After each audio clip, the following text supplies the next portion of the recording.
BTech, BBA మరియు MBA కోర్సులు 15+ years experience ఫ్యాకల్టీతో పాటు placement guarantee. Kishkinda university, Ballari. నమస్తే రమగారు. నమస్తే జయ.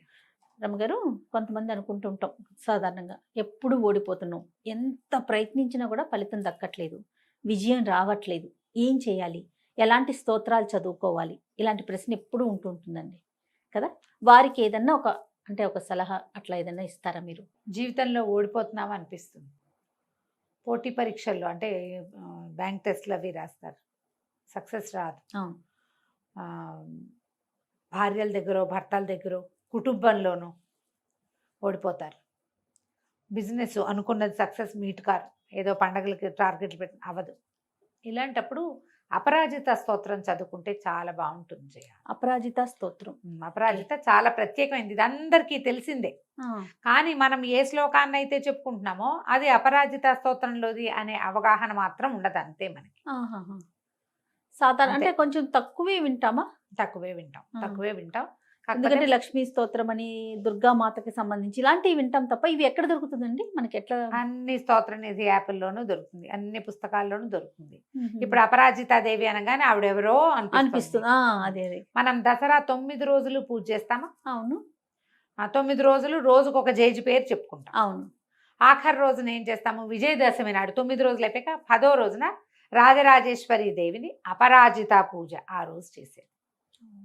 ఈ అపరాజిత అంటే అస్సలు పరాజయాన్ని ఎరగని తల్లి. ఆ పరాజయమును పొందదు ఆవిడ, ఎప్పుడు గెలుస్తుంది ఆవిడ. ఈవిడ ఎట్లాంటిది? యాదేవి సర్వభూతేషు మాతృరూపేణ సంస్థిత. నువ్వు వినుంటావు కదా, నమస్తస్యే నమస్తస్యే నమో నమః. అది అపరాజిత స్తోత్రం. చాలా సార్లు విన్నాను. ఎన్నిసార్లు వింటారు? మన సత్యవాణమ్మ గారి స్పీచ్ల్లో ఖచ్చితంగా మొదటి శ్లోకం ఇదే. అవును. యాదేవి సర్వభూతేషు మాతృరూపేణ సంస్థిత నమస్తస్యై నమస్తస్యై నమస్తస్యై నమో నమః. ఆవిడ చెప్తారు ఇది. ఈ అపరాజిత చాలా ప్రత్యేకమైనది. ఈవిడ ఈ శ్లోకాల్లో మొట్టమొదటి శ్లోకం ఏం చెప్తారంటే, యాదేవి సర్వభూతేషు విష్ణుమాయేతి శబ్దిత నమస్తస్యై నమస్తస్యై నమస్తస్యై నమో నమః. విష్ణుమాయా స్వరూపంలో ఉంటుంది ఈవిడ. విష్ణుమాయ అంటే ఏమిటి? మనం ఉన్నదే, ప్రపంచాన్ని నడిపే తల్లి. మనం ఒక భ్రమలో ఉంటుంటాం, అంతా మాదే, నాదే, నేనే అనుకుంటాం. ఆ మాయే ఈవిడే విష్ణుమాయ. మనం ఎప్పుడు వింటుంటామా? అవును. ఈ విష్ణుమాయ ఎక్కడిది? మన కథల్లో ఎక్కడ కనపడుతుంది? శ్రీకృష్ణుడు దేవకీదేవి గర్భంలో కృష్ణ పరమాత్మ జన్మించాడు. మా విష్ణుమూర్తి శ్రీమన్నారాయణుడే కృష్ణ పరమాత్మ స్వరూపంలో ఇక్కడ జన్మించాడు.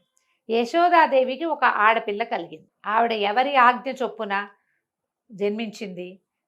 శ్రీమన్నారాయణుడే యోగమాయని ఆదేశించాడు, నువ్వు అక్కడ పుట్టు అని. అంతకుముందు ఆవిడ ఇంకొక తమాషా చేసింది. ఏం చేసింది? ఈ మన దేవకీదేవికి సప్తమ గర్భం, 7వ గర్భాన్ని తనే యోగమాయే తీసుకెళ్ళి రోహిణి గర్భంలోకి ప్రవేశపెట్టింది. ఇక్కడి నుంచి యోగమాయ ఆకర్షించి అక్కడికి ఆ గర్భంలోకి ప్రవేశపెట్టింది. ముందు చేసింది తమాషా చేసి, తర్వాత ఏం చేసింది?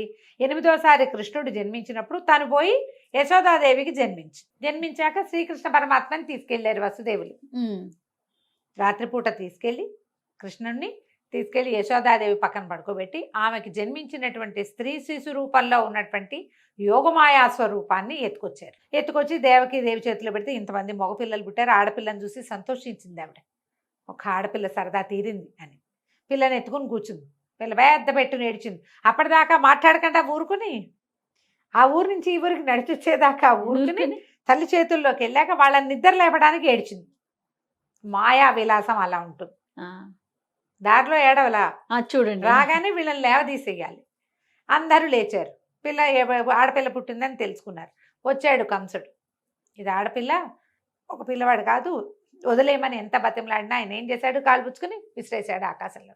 పైకి విసిరేస్తే ఆవిడ ఏమైంది? 18 చేతులతోటి కనపడింది అక్కడ. యోగమాయ 18 చేతులు కలిగిన తల్లి. ఒకేసారి నాతో పాటు జన్మించిన వాడు నీ చావు కోసం పుట్టాడు, వాడు పెరుగుతూనే ఉన్నాడు అని చెప్పేసి 8 చేతులని కొన్ని కథల్లో చెప్తారు. నాకేమిటో 18 చేతులు అనుకుంటేనే సంతోషంగా ఉంటుంది. అవన్నీ చేయగలదు, అంతే. మాయమైపోయింది. ఆ యోగమాయే అపరాజిత. ఆమె చేయలేనిది లేదు. విష్ణుమాయా స్వరూపంలో ఈ ప్రపంచాన్ని మాయలో ముంచి వేస్తూ ఉంటుంది మనతో పాటే. ఈవిడే మానవుల పొట్టల్లోని ఆకలి క్షుధారూపేణ సంస్థిత అని చెప్తారు. మానవుడి జ్ఞాపక శక్తి, మెదడులోని జ్ఞాపక శక్తి స్మృతి రూపేణ సంస్థిత అంటారు. మానవ శరీరంలోని శక్తి రూపేణ సంస్థిత అని చెప్తారు. ఎన్ని స్వరూపాలలోనో ఆమె ఉంటుంది మనతో పాటు. మన ధైర్యం, మన శౌర్యం, మన ఆకలి, మన నిద్రారూపేణ సంస్థిత చెప్తారు. యాదేవి సర్వభూతేషు నిద్రారూపేణ మానవులు అంటే మనమే కాదు, అసలు జీవులలో ఉంటుంది. మనలోనే ఉండేటువంటి శక్తి, ఆమెని మనం నిద్రలేపుతాం. ఛాయారూపేణ సంస్థిత కూడా చెప్తారు. సింపుల్ స్తోత్రం, అన్నీ ఇలాగే ఉంటాయి. యాదేవి సర్వభూతేషు ఛాయారూపేణ సంస్థిత నమస్తస్యై నమస్తస్యై నమస్తస్యై నమో నమః.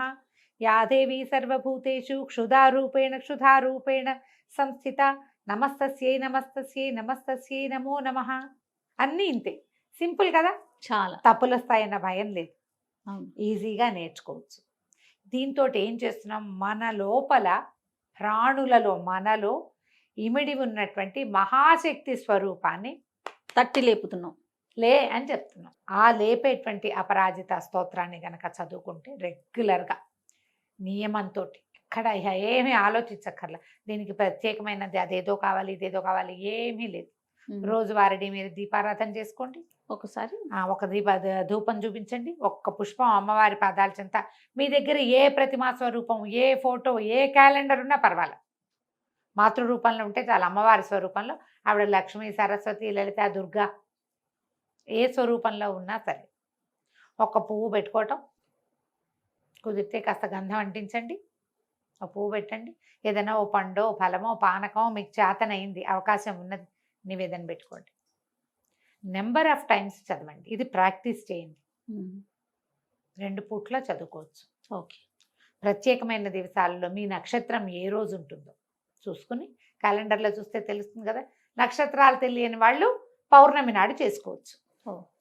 ఎక్కువ సార్లు 40 సార్లు చదవండి. మీకు ఏదైనా సమస్య ఉంటే నెలకు ఒక్కసారి చదువుకోవచ్చు కదా, ఆ రోజు కుదుర్చుకోవచ్చు. పౌర్ణమి నాడు అవకాశం పొద్దునో సాయంత్రమో పెట్టుకోండి, మీకు చేతన వచ్చినట్టు. మండలం చేస్తే మంచి ఫలితాన్ని ఇస్తుంది.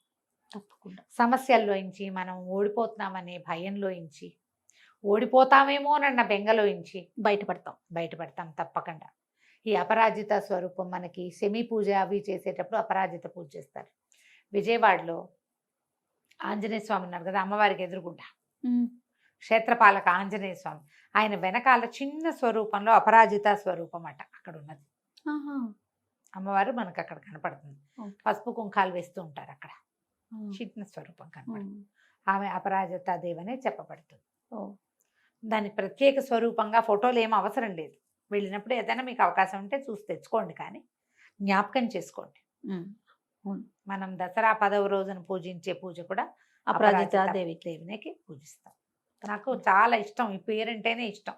అపరాజిత చక్కటి పేరు కదా, అద్భుతమైన. అంటే బెంగాలీలు ఎక్కువ పెట్టుకుంటారు, మనం కొంచెం తక్కువ పెట్టుకుంటాం, కానీ బాగుంటుంది, మంచి పేరు. అవకాశం ఉన్న వాళ్ళ పిల్లలకి ఆ పేరు కూడా పెట్టుకోవచ్చమ్మా, లక్షణంగా ఉంటుంది. ఇప్పుడు లలితా సహస్రం లాంటి పెద్దవి అవి చేయలేక, చేతకాక, లేకపోతే కుదరక, వాటికి ఏమైనా నియమాలు ఉన్నాయేమోనని భయపడి అది చేయలేని వాళ్ళు సులువుగా ఉండే ఈ స్తోత్రాన్ని తీసుకోండి, చక్కగా చదువుకోవచ్చు. ఏదైనా సింపుల్ నివేదన పెట్టండి. 40 సార్లు చదవలేమండి, ఇంకా తక్కువ చెప్పండి అంటే 9 సార్లు పెట్టుకోండి. ఓకే. 9 టైమ్స్ మీ జన్మ నక్షత్రం రోజున కానీ పౌర్ణమి నాడు కానీ చేయండి. రోజువారీ ఒకసారి చేసుకోండి. ఓకే, బాగుంటుంది. నమస్తే. నమస్తే. సుమన్ టీవీలో మీ పర్సనల్ అండ్ బిజినెస్ ప్రమోషన్స్ కోసం కింది నెంబర్కి కాంటాక్ట్ చేయండి.